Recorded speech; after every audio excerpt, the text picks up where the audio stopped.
The Tao of Self-Confidence, episode 344. Welcome to the Tao of Self-Confidence, where I share stories of amazing women who have discovered their inner journey to self-confidence.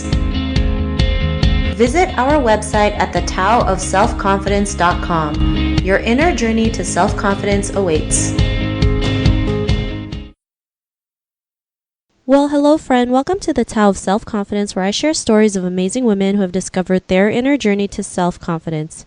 I'm your host today, Sheena Yap Chan, and today I have a phenomenal lady on the show today.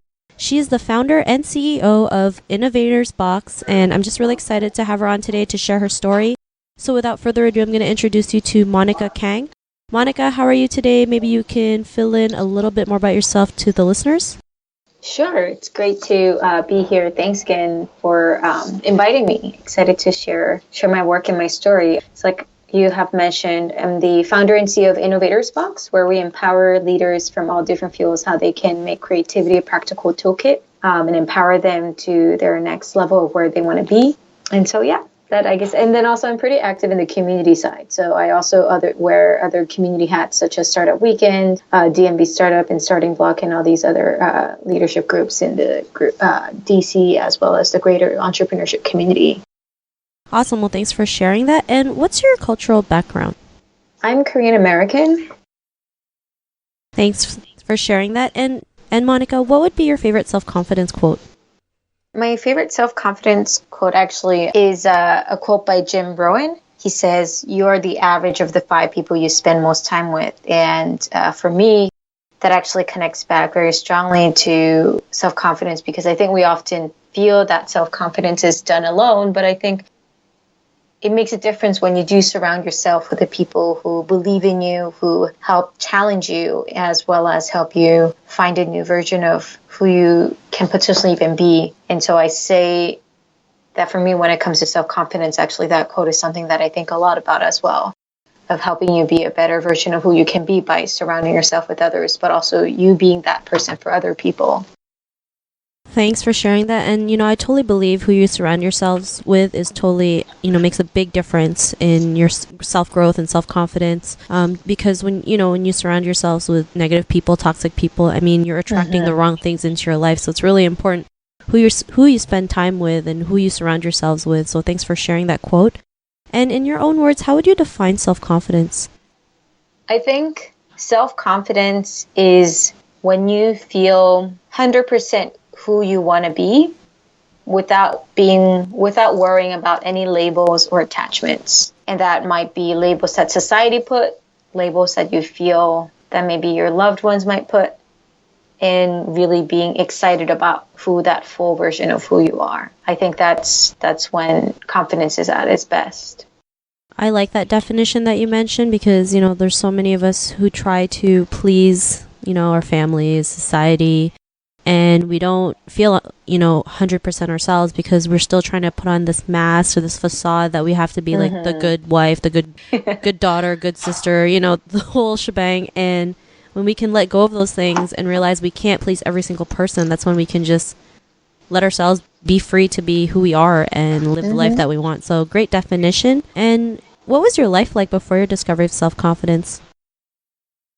I would say pretty tough. It's the short answer. I think for me, I've always had some kind of confidence, but then I think the level of confidence in certain settings were different. So I think before I fully felt like I can be who I am wherever I was going, I would be a little bit more risk aversive. I think I kind of worried what other people might think. I'm kind of still sensitive to people's energy, so I'm very attuned to, kind of warm people versus like people who are very cold, and I can feel that. Now the difference is that doesn't really bother me, or I don't try to personalize it like I might have done unconsciously when I was a lot younger. And for me, it's just a mere fact of like, people having different energy cycles of like, there's just people who are just generally always like a hugger, who like loves to hug and like just excited to see people, versus some other people are like nice, but like they're not necessarily with that type of energy. And I realized that just being more mindful for myself that, it's okay to know who are the people that I feel more closer to faster, because that's also part of self-awareness. And I might have I might think that I'm developing a great personality, but that might be still something that certain people might not like. And not trying to personalize it, I think is really important. And I say that it's important because when I didn't have those in the degree that I wish I'd had in the past, like I said, I felt very risk aversive. I think the unconscious paranoia really, I think, hits you there and makes you almost feel guilty for things that you shouldn't really feel guilty or even think about. But I feel grateful now because I think I even more appreciative of where I am now because of that entire journey.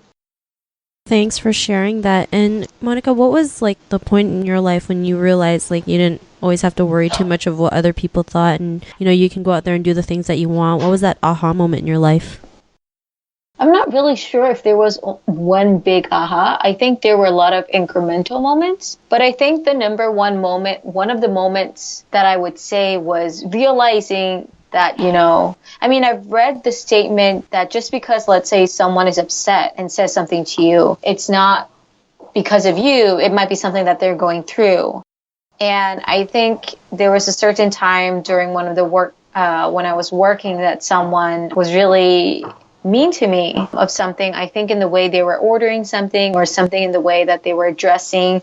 And I felt very offended in the way that they were just communicating that. It kind of made me upset. And I was trying to personalize it almost at that point because that's how it felt. But then right around that time when another colleague noticed that and I was talking out the situation, he was like, oh, well, first, don't try to personalize it too much because actually what has happened for this person is that they were having a pretty rough day. I forgot the specific details, but I remember thinking to myself, like, wow, like later on, actually, that person even apologized to me and said, like, sorry if you felt anything negative. I was just going through a lot of stuff and I was really stressed when I didn't know how to handle it. And that stuff that we had to get done just had to get done. And I just didn't know how to control my emotions because I was really upset about the other thing that was happening in my life that kind of spilled over all the other communication. And I would say those are moments like that really reminded me, like, right, like, yes, maybe that person is upset about something to me, but I shouldn't let that have like an immediate downpour impact on how I feel. And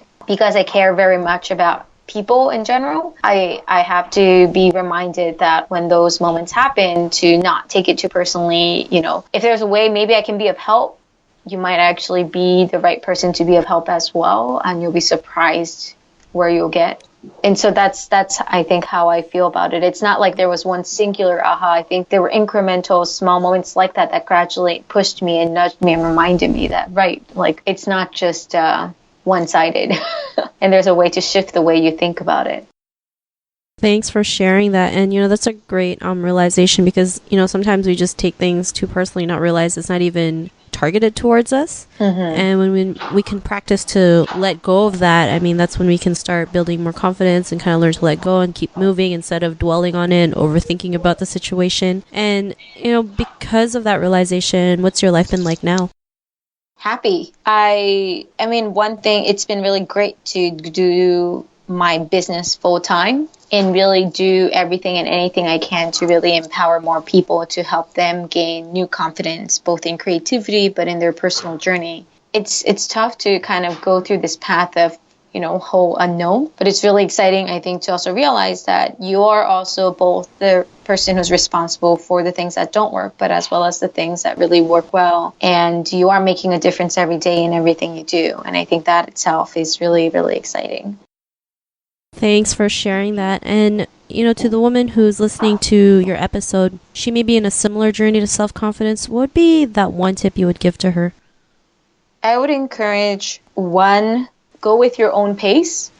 I don't agree also saying that, just because someone figured out something overnight, another person should feel the same way. Everybody goes through a different journey and needs to go through different things. And so for certain people, if they feel like, well, I still need to wait until certain resources or foundations are built, like do what you need to do to get there. But I think two, really find allies. Like if you don't have, I really recommend having mentors, really great peers, and even junior colleagues that you can constantly surround yourself and remind yourself of that positive growth. People who can give you real-time feedback, but something that can help boost your confidence, not down, put you down in any way. And three, I would really be I would really encourage our listeners to, find what is the most exciting way that you like to grow. For some, it might be reading. For others, it might be traveling. For others, it might be watching TV, like watching documentaries, like whatever that form is, find what works for you and really dig into it. And, the more you invest in your own self, the more you will see. And if you just expect some magic to happen overnight, I can guarantee you that's not going to happen. You're going to get only overnight magic with overnight effect. So if you want long-term effect, I highly encourage to think in those long-term thinkings of what is something that you really need and go in your own pace as you find allies and find the resources to help you grow. And, I guess fourthly, big dream big, be daring, be bold, and give yourself the permission to continue growing. You might surprise yourself and see where you are in even a few months or a few years. And I think that's the most exciting part. And I hope that we have more females who don't feel worried about any kind of labels. And that's what I would share. Thanks for sharing that. And those are all great tips, especially going on your own pace. I mean, as Asian women and growing up in Asian families, the compare game is always, a popular game. And we have to learn to let go. Like, we can't always compare ourselves to our cousin or to our friends or to Bob's child, whoever it is. You have to learn that this is your journey, embrace it, enjoy it, love it. So thanks so much. And if our listeners wanted to get to know a little bit more about you and what you do, is there any links or social media profiles we can connect with? Yes, absolutely. So I'm pretty active on LinkedIn and Twitter. For those who want to learn more about me, I can definitely send you the LinkedIn link. I think at LinkedIn/Monica H. Kang.